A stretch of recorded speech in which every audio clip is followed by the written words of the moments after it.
Olá, todas e todos. Bom dia, boa tarde, boa noite, a depender de quando você vai ouvir este áudio, esta gravação.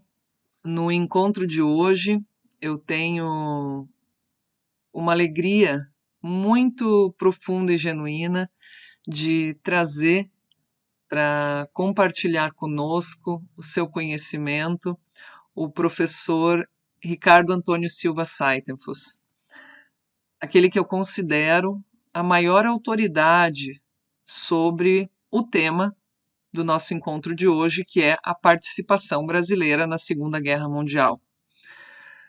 O professor Ricardo Saitenfus trabalhou esse tema no arco da sua tese doutoral, publicou esse trabalho como livro pela primeira vez, uma belíssima edição da Brasiliana, em 1985.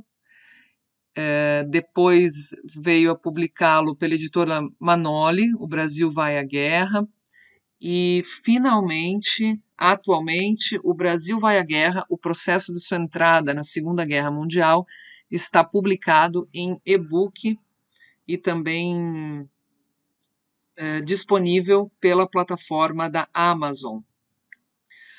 O professor Ricardo é convidado de hoje para nos responder um pouco sobre por que o Brasil foi à guerra, o que a guerra significou para o Brasil, como estava o cenário político interno e internacional durante esse conflito.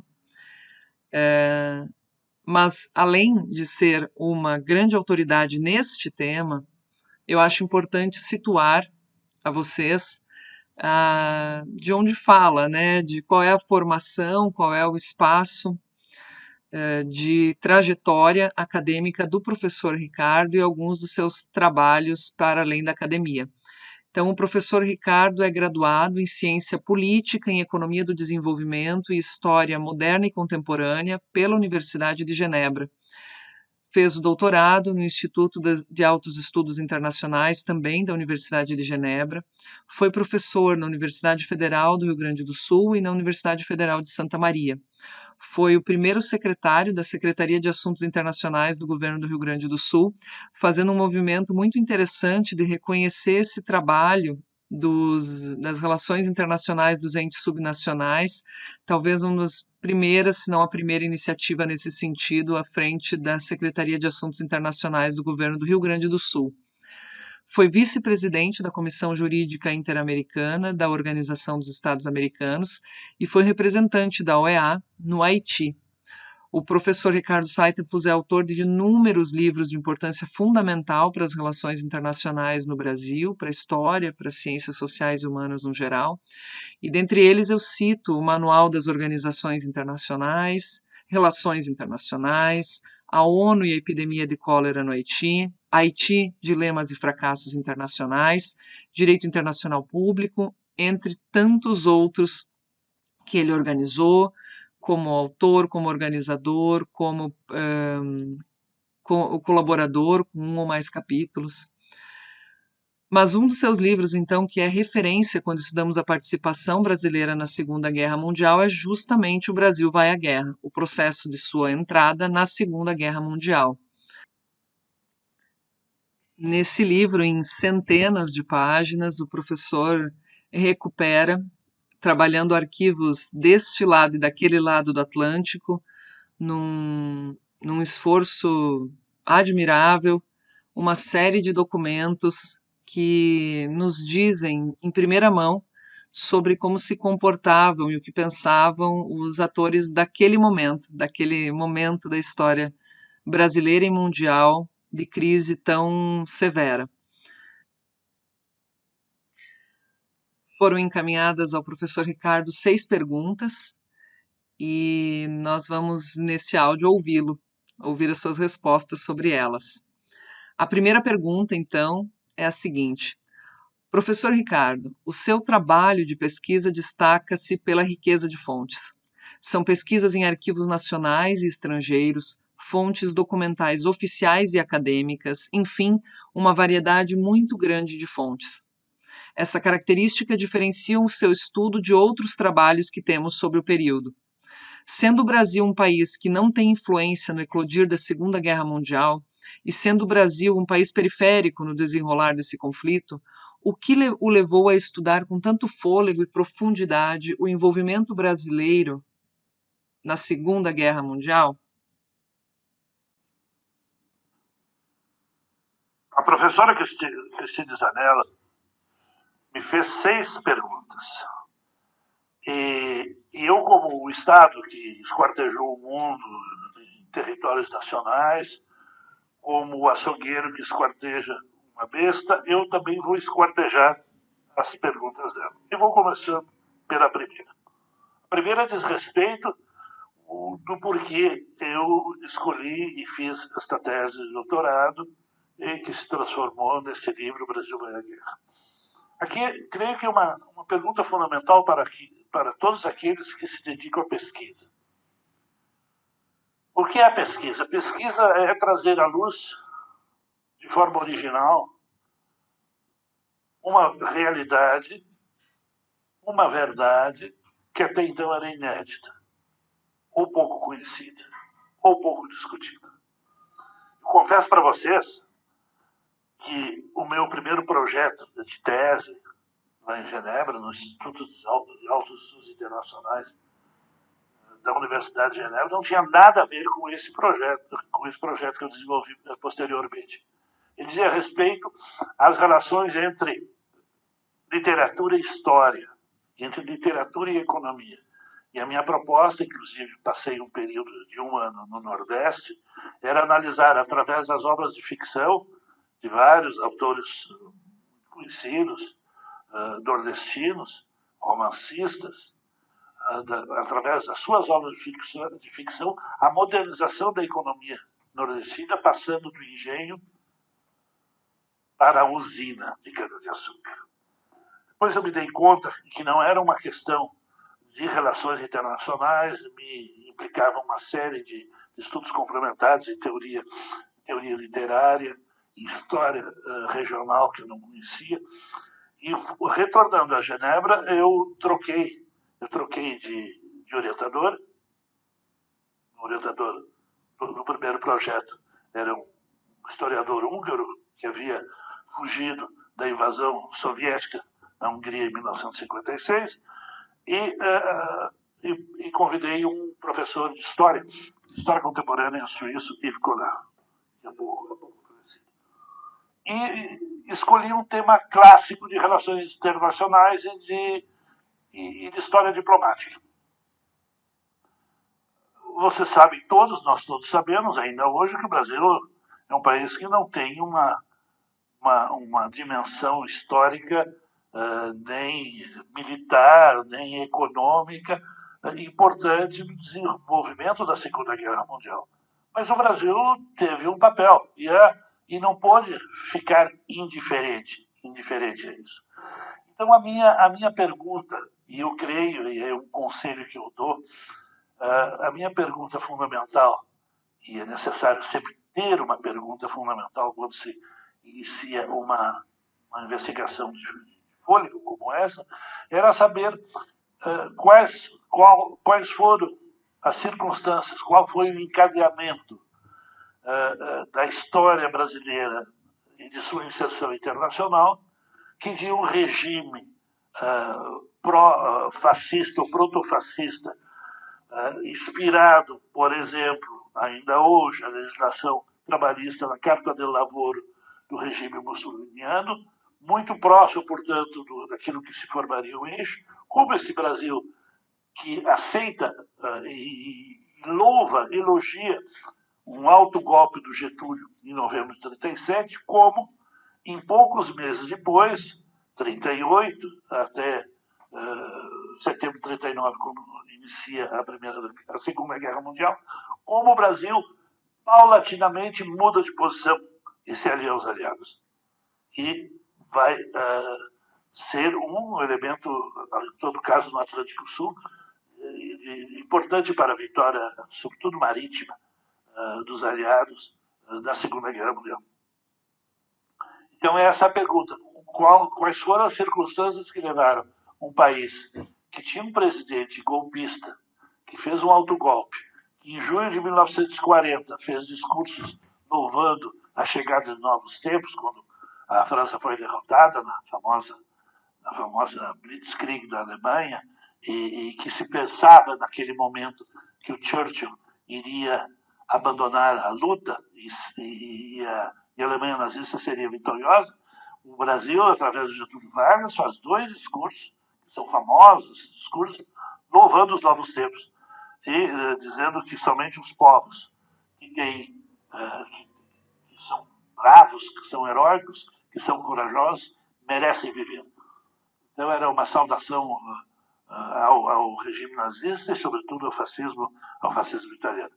Então a minha pergunta era essa: como acontece, em que circunstâncias, qual foi o encadeamento de fatos, de atitudes, de pessoas, de situações, porque aqui eu queria dar fazer uma outra sugestão. A história não é feita pelos homens e não está escrita, não. São os homens que a fazem. Então era muito importante saber do dia a dia, na hora a hora, do minuto a minuto, como evoluíam essas relações. E a macrohistória, ela é muito bonita, ela nos conforta, ela nos consola nas nossas crenças, mas a microhistória do dia a dia, dos personagens, onde está o homem com as suas dúvidas, com as suas limitações, com as suas qualidades, é essa que deve ser analisada, sobretudo em um momento de crise aguda, que era o caso, evidentemente, desse início, desse preparativo da Segunda Guerra Mundial. Continuando a resposta à primeira pergunta da professora Zanella, eu teria que também insistir sobre alguns elementos interessantes desse tema. Não se trata somente de uma história diplomática, ou de uma história de relações internacionais num momento de crise aguda, mas também há alguns elementos nacionais que me levaram a acreditar que seria um tema também de política interna brasileira. O fato de nós termos, no futuro eixo, a formação do Japão com a Itália e a Alemanha, lembra que no Brasil nós temos 3 migrações muito importantes, que são a migração alemã primeira, a italiana segunda e a japonesa em terceiro, que são migrações que ocuparam partes importantes, tanto do território nacional quanto da economia brasileira e da cultura brasileira. Portanto, uma das perguntas que eu me fazia era como o futuro eixo, esses 3 países, vão tratar dos seus ex-nacionais e como se essas minorias que não eram assim consideradas pelo governo brasileiro, mas sim faziam parte de uma espécie de elemento de uma cultura mais ampla, que seria a criação de uma brasilidade, se essas 3 migrações prestavam reconhecimento ao novo território que elas adotaram, ou se tinham alguma veleidade e alguma simpatia com os seus com suas antigas nacionalidades. Então esse é um ponto muito interessante, pouco trabalhado também à época.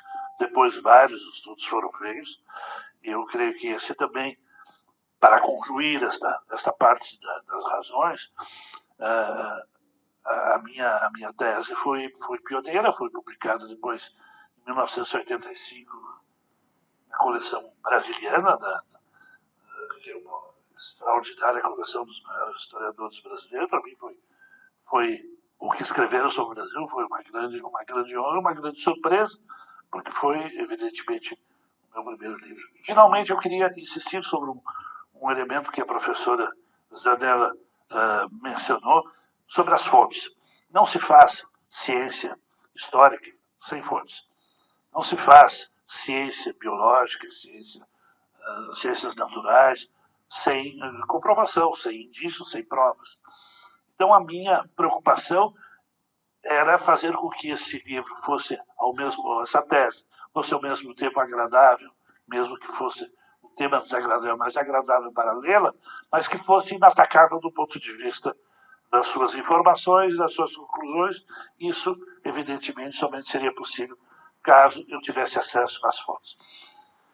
E eu tive a sorte de que as fontes alemãs já haviam sido reunidas em Bonn, que na época que eu fiz a tese era a capital da Alemanha, capital provisória da Alemanha, estavam disponíveis. Tanto uma parte que havia sido já selecionada e publicada em inglês e também em francês, mas, sobretudo, a parte não publicada pelos telegramas, e que não haviam interessado muita gente, não havia trabalho sobre isso, sobre as relações germano-brasileiras durante o período. Então, eu tive acesso, como pesquisador, como cientista, como acadêmico, fazendo uma tese de doutorado, aos fundos de arquivo da Wilhelmstrasse. Wilhelmstrasse é o nome do Ministério das Relações Exteriores, que ficava nesta rua em Berlim. E que fica hoje novamente nessa rua em Berlim, porque, como você sabe, há uma reunificação da Alemanha e os arquivos foram para Berlim. A segunda fonte importante para mim, e aí eu queria saudar a memória do professor José Honório Rodrigues, com quem eu tive contato à época, um historiador nacionalista que tem uma vasta obra sobre política externa brasileira, sobre nacionalidade brasileira, enfim, um grande historiador que marcou época, que marcou muitas gerações. Ele me aconselhou de fazer o possível ou o impossível para entrar nos arquivos da La Farnesina. A Farnesina é a sede do Ministério das Relações Exteriores, onde ficam os arquivos fascistas, os arquivos da Segunda Guerra Mundial. E por uma dessas coincidências da vida, em Genebra estava de passagem o professor Rodolfo Mosca, que é um professor de História Diplomática, de História das Relações Internacionais, italiano, e que era o presidente da Comissão de Publicação dos Documentos Diplomáticos Italianos. E ele me disse, não há problema nenhum, Ricardo, tu pode, filho. Quando eu tentei ir, ele me disse, olha, eu me informei melhor, e é impossível para o estrangeiro ingressar no arquivo diplomático italiano, a não ser que ele faça parte da minha equipe de pesquisadores. Então, a partir de agora, faz parte da minha equipe de pesquisadores e que poderás entrar no arquivo. Eu fiquei lá vários dias, quase 2 semanas, e o arquivo não organizado, mas riquíssimo arquivo italiano, muita coisa sobre o Brasil, muitos documentos extraordinários.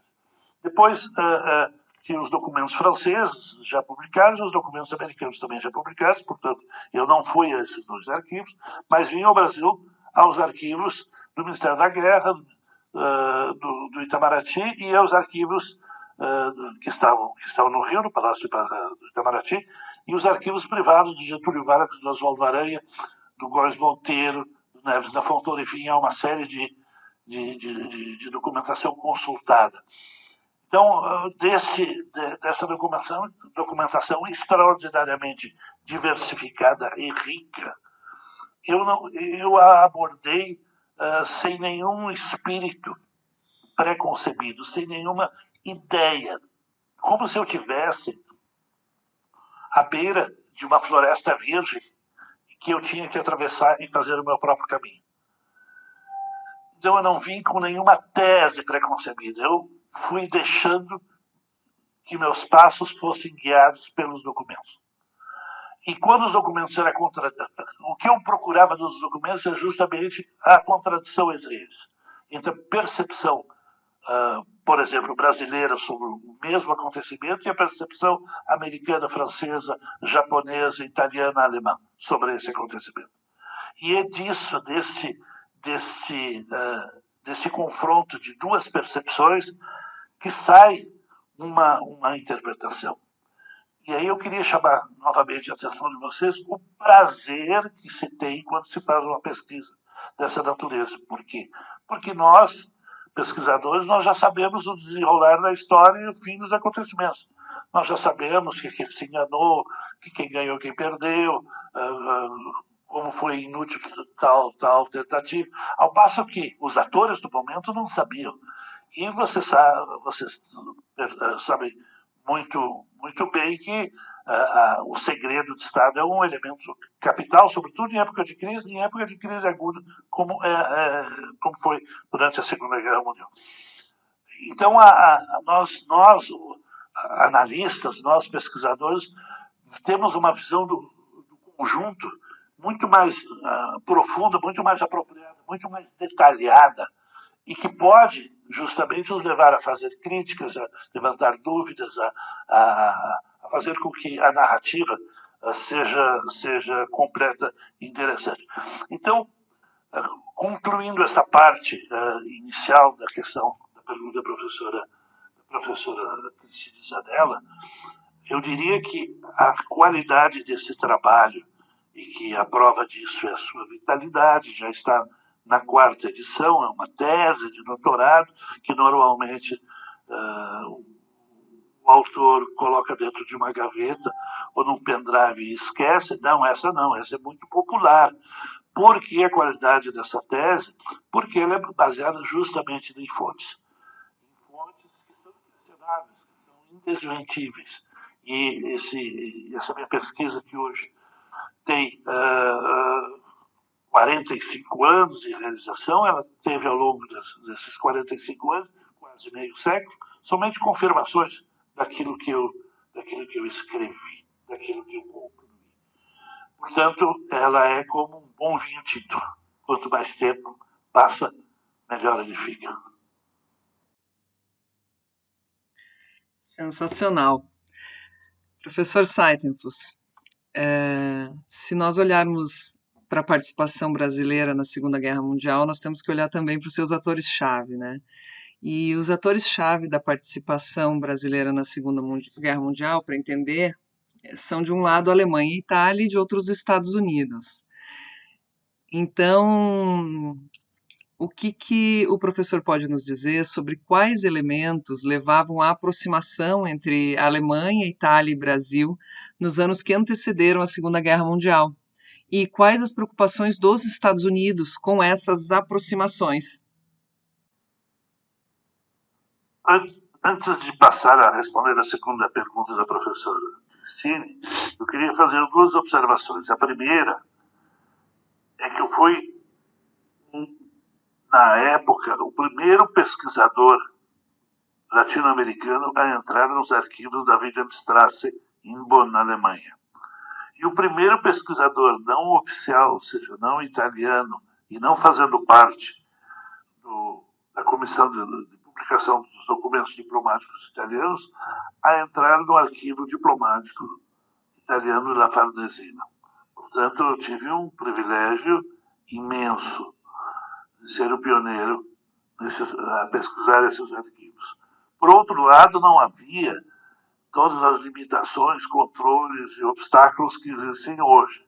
Eu tive total liberdade de manusear não somente fotocópias, mas documentos oficiais, originais, e tirar fotocópias, fazer anotações no meu caderno de anotações. Portanto, não havia este cuidado que hoje os arquivos oficiais e privados têm para impedir ou para dificultar o acesso. E última observação é que todo esse material que eu utilizei, esse material físico que eu utilizei, eu doei para o arquivo da pós-graduação em História da PUC do Rio Grande do Sul, em Porto Alegre. Há muito material que eu utilizei marginalmente, relatórios extraordinários dos cônsules italianos e alemães sobre a situação política brasileira de 1936, sobre as relações entre os dois países.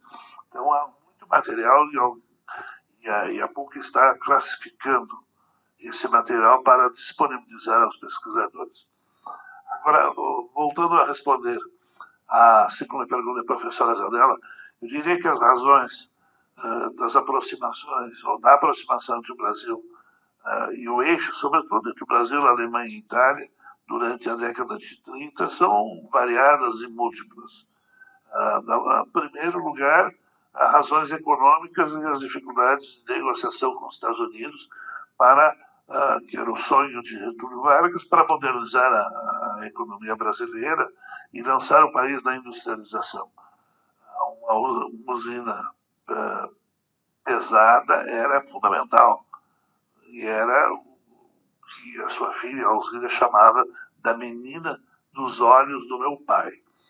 E os Estados Unidos tinham grandes dificuldades, tanto tecnicamente quanto financeiramente, a contribuir com o Brasil, o que a Alemanha se predispunha a fazer através da siderúrgica Krupp.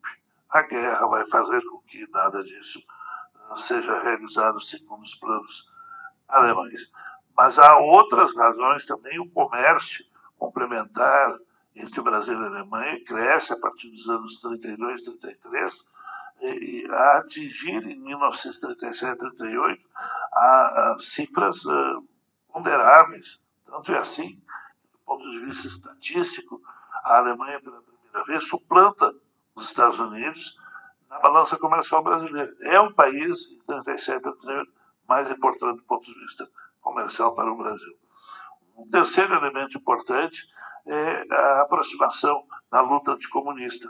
O Brasil, sobretudo a partir de 37 e 38, se aproxima do pacto anticominterno, que era um pacto de extrema-direita, nazista, fascista, e há uma série de viagens, de colóquios, de trocas de informações entre a Gestapo e a polícia brasileira, e o Filinto Miller tem um papel importante nisso, e é o que foi chamado na época de medidas de execução, como, por exemplo, mais adiante, a extradição e a expulsão do país de Olga Benário, que veio a falecer, que foi assassinada num campo de concentração.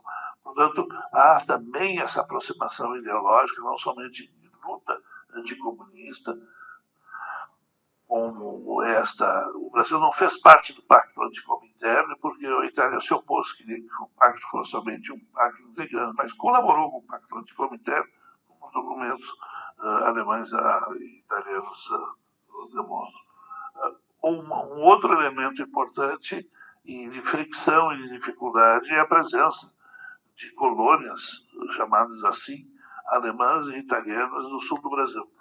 E há uma discussão bastante acirrada e pouco conhecida, à época, hoje é um pouco mais, sobre como proteger supostamente essas colônias por parte das seus ex-estados, ou seja, Alemanha e Itália. A Itália tem uma posição bem mais aceitável e compreensível, e não leva a essa discussão ao ponto que levou a Alemanha, porque a Alemanha queria que os descendentes de alemães residentes no Brasil e de nacionalidade brasileira, é necessário assim sublinhar, fizessem o seu serviço militar na Alemanha, o que equivaleria a dizer que eles teriam a nacionalidade alemã. Evidentemente que estávamos procurando soldados para o que virá logo a seguir, que é o desencadeamento da Segunda Guerra Mundial. E são esses elementos são os mais significativos, os mais importantes. Os Estados Unidos, evidentemente, tinham muita preocupação com o conjunto destas atividades italianas e alemãs no Brasil.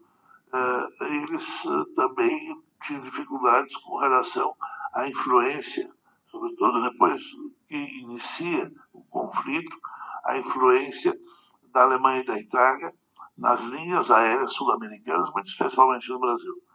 Lembro que a Varig nasceu por iniciativa da Alemanha e de descendentes alemães do Rio Grande do Sul, mas também havia a LAT, a linha aérea italiana, e há episódios bastante significativos da liberdade com que essas companhias agiam, porque elas transportavam a valise diplomática, a mala diplomática brasileira para os postos diplomáticos brasileiros no exterior, e antes de entregá-los, deixavam na Alemanha e na Itália durante algumas horas para que os serviços secretos e de contra-espionagem do Terceiro Reich e do Mussolini abrissem essas malas e analisassem o conteúdo desses documentos diplomáticos, evidentemente violando todas as práticas do direito diplomático e do direito internacional.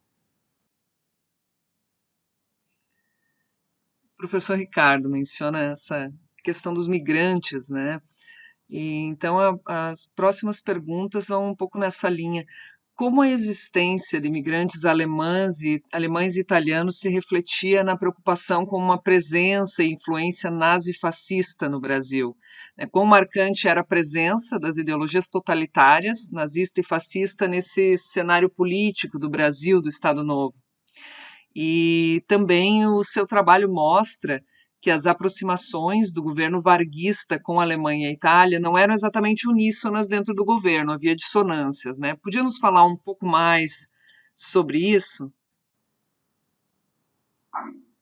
Respondendo às perguntas 3 e 4, eu diria que havia alguns que imaginavam que o Oceano Atlântico seria uma barreira intransponível e que os problemas europeus, sobretudo a partir da crise de 1929, do rearmamento alemão, da chegada do Hitler ao poder, ficariam restritos à Europa. Há outros que imaginavam que essa era uma situação muito perigosa e pela importância, a centralidade da Europa iria refletir no resto do mundo. O Brasil pensou, em algum momento, ficar isolado, longe dos problemas europeus, quando, inclusive, sai da Liga das Nações em 1926. Mas, logo, a partir da Revolução de outubro de 30, se tenta uma política de reaproximação com os Estados Unidos, com o mundo liberal, assinando uma série de acordos, os famosos acordos comerciais Cordell-Hull, que não dão resultados. A chegada dos nazistas ao poder da Alemanha dará a movimentos ideológicos brasileiros, a começar pela ação integralista brasileira, do Plínio Salgado, mas também outros, inclusive militares, do movimento dos tenentes, que faziam parte do governo do Getúlio Vargas, como Góes Monteiro, como Filinto Miller, asas à imaginação, pensando que o Brasil poderia, em vez de trilhar o caminho do pan-americanismo, aproximar-se dos totalitarismos europeus. Há um elemento essencial também da colonização brasileira, sobretudo a partir de 1822, 1825, a chegada dos primeiros alemães, mais na segunda metade do século XIX, os italianos, e no início do século XX, os japoneses. Portanto, esse era um terceiro elemento fundamental. No entanto, Getúlio Vargas tinha uma característica que destoava dessa tendência pró-totalitarismo. Se ele era simpático aos regimes fortes, como nós vemos ao longo de sua trajetória política, dos discursos que ele faz em junho de 1940, enfim, ele era um nacionalista. E, ao ser nacionalista, dificultava muito a aproximação com esses meios, ou ele os utilizava de forma oportunista. Getúlio Vargas, no famoso discurso em Blumenau, diz que o Brasil não é nem americano nem alemão, o Brasil é brasileiro. Então, a língua,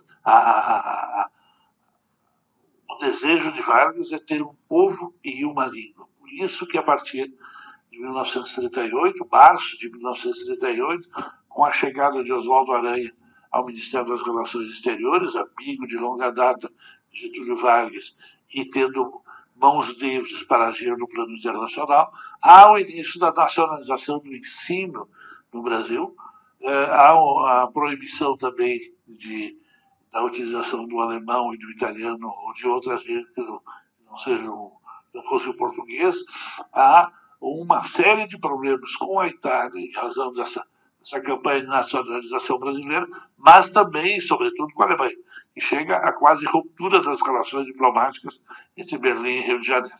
Os dois países chamam de volta seus embaixadores. E quando eclode a Segunda Guerra Mundial, em setembro de 1939, nenhum dos dois tem embaixadores dos seus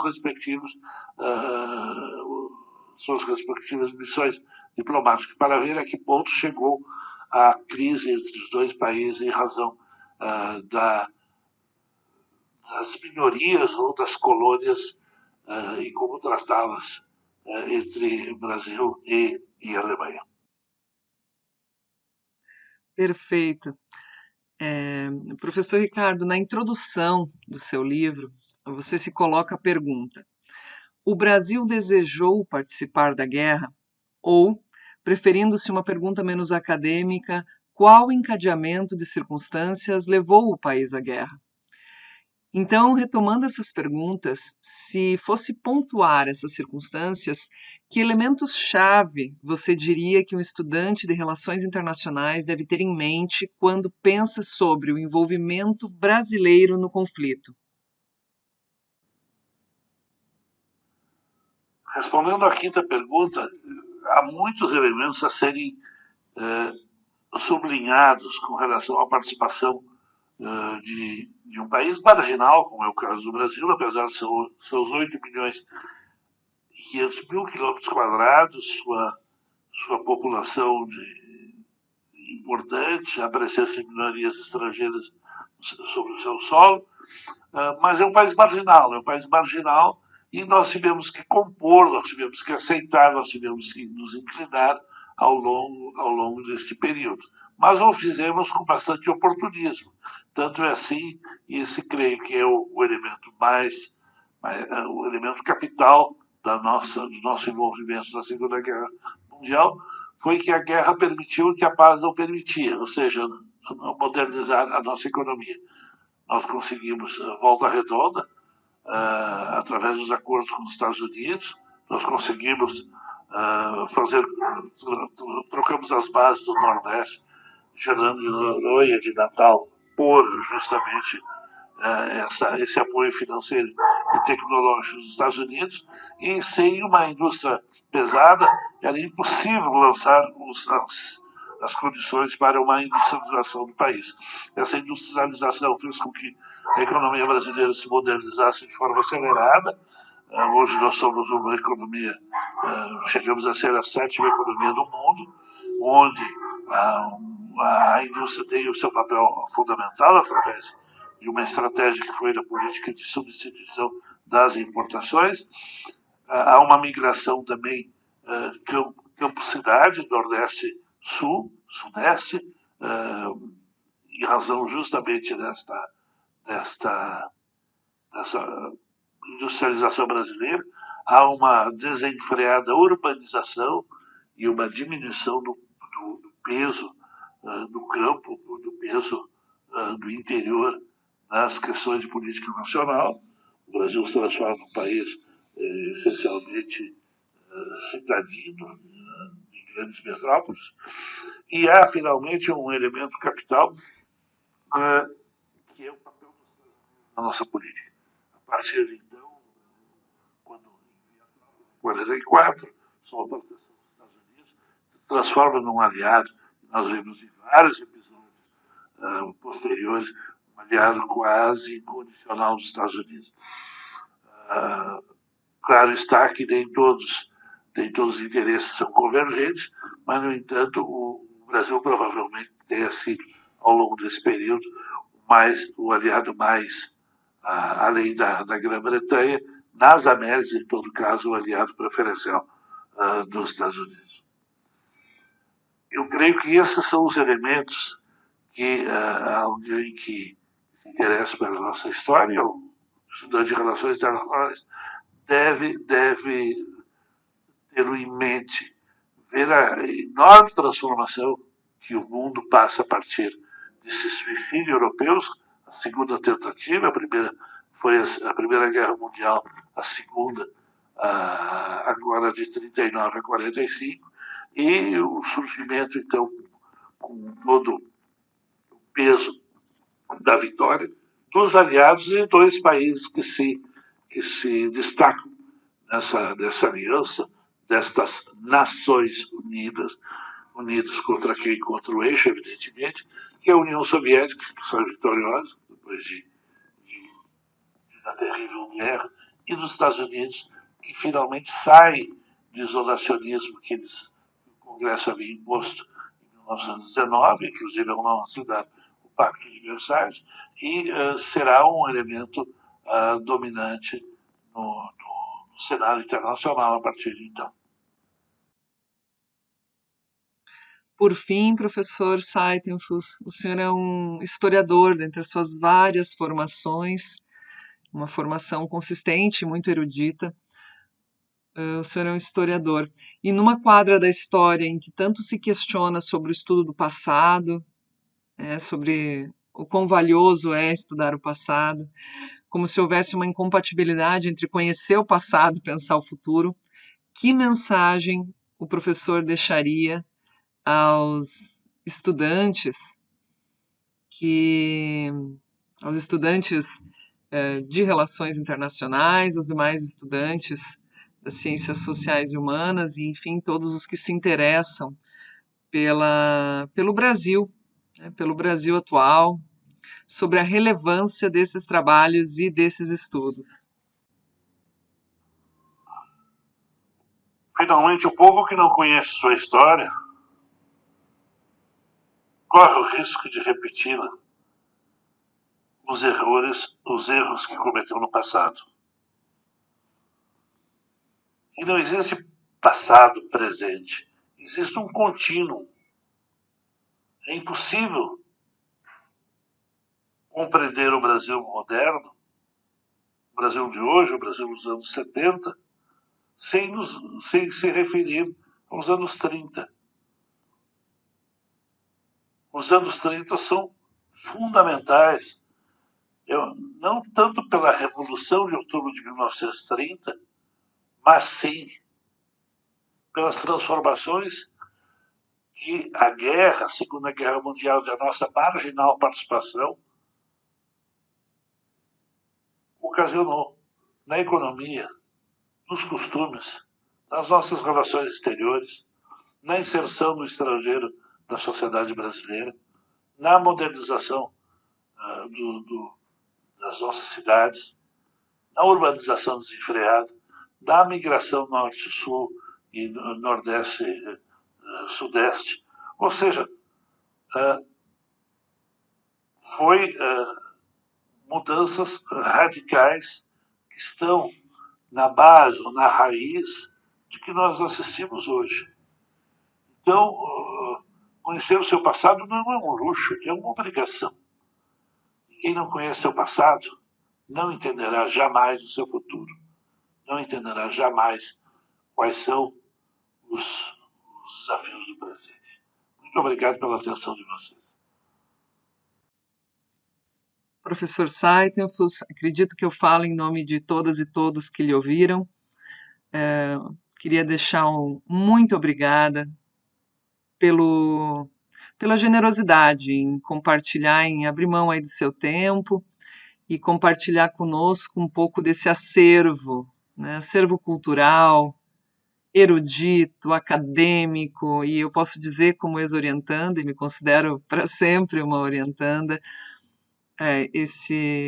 essa riqueza também de ser humano e que o senhor carrega. Então, muito obrigada. Eu tenho certeza que todos e todas que lhe ouviram aqui saem enriquecidos, tanto pelo conhecimento técnico sobre a participação brasileira na Segunda Guerra Mundial, com uma riqueza que a gente só conseguiria ter a partir desse olhar e desse raciocínio de alguém que trabalhou os documentos e de uma forma tão original abordou esse tema no Brasil, até hoje não superada. E também é uma contribuição que representa, acredito, um testemunho do que significou fazer pesquisa ao longo desse século XX, no Brasil e no estrangeiro, deste lado e do lado de lá do Atlântico, que com certeza por si só essa entrevista já constitui uma fonte de muita informação para quem está e quem vem por aí. Então, nosso profundo muito obrigado.